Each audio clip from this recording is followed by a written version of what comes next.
এক ছোট্ট বাঙালি পাড়ায় থাকত এক গোলগাল বিড়াল। নাম তার পটলু। পটলু কোনো সাধারণ বিড়াল না, সে চশমা পরে, বই পড়ে আর নিজেকে বলে ভবিষ্যতের মহান বিজ্ঞানী। পাড়ার সবাই অবশ্য তাকে ডাকত এই যে আলসে বিড়াল। পটলু দিনের বেশিরভাগ সময় কাটাত গ্যারেজে, পুরনো রেডিও, ভাঙা পাখা আর চাপা দেওয়া প্রেসার কুকার নিয়ে। তার স্বপ্ন ছিল একটা টাইম মেশিন বানানো।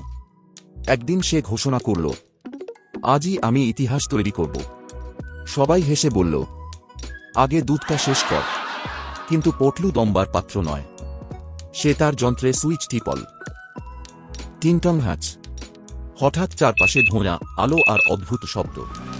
যখন ধোঁয়া কাটল, পটলু দেখল সে আর গ্যারেজে নেই।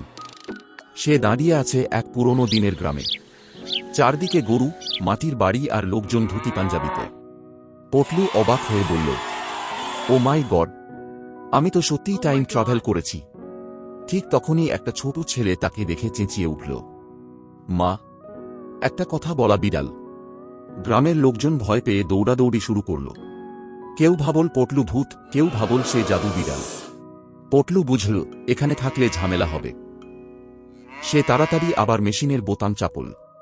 ঝ্যাঁ, এবার সে এসে পড়ল ভবিষ্যতের শহরে। চারদিকে উড়ন্ত গাড়ি, রোবট পুলিশ আর কথা বলা লিফট। একটা রোবট এগিয়ে এসে বলল, পরিচয় দিন। পটলু গর্ব করে বলল, আমি পটলু, টাইম ট্রাভেলার বিড়াল। রোবট বলল, ওহ, আমাদের ইতিহাস বইয়ে আপনার নাম আছে। আপনি প্রথম বিড়াল যিনি টাইম মেশিন বানিয়েছিলেন, কিন্তু সেটা ভেঙে ফেলেছিলেন। হঠাৎ পটলুর মেশিনে ধোঁয়া উঠতে লাগল। ব্যাটারি শেষ। পটলু খুব ভয় পেয়ে গেল। সে কি তবে ভবিষ্যতেই আটকে যাবে? ঠিক তখনই ভবিষ্যতের বিজ্ঞানীরা এগিয়ে এসে মেশিন ঠিক করে দিল। ভয় নেই পটলু, কিন্তু মনে রাখবেন টাইমের সঙ্গে খেলতে নেই, তারা বলল। এক চোখের পলকে পটলু ফিরে এল নিজের গ্যারেজে। মেশিনটা একেবারে চুপচাপ।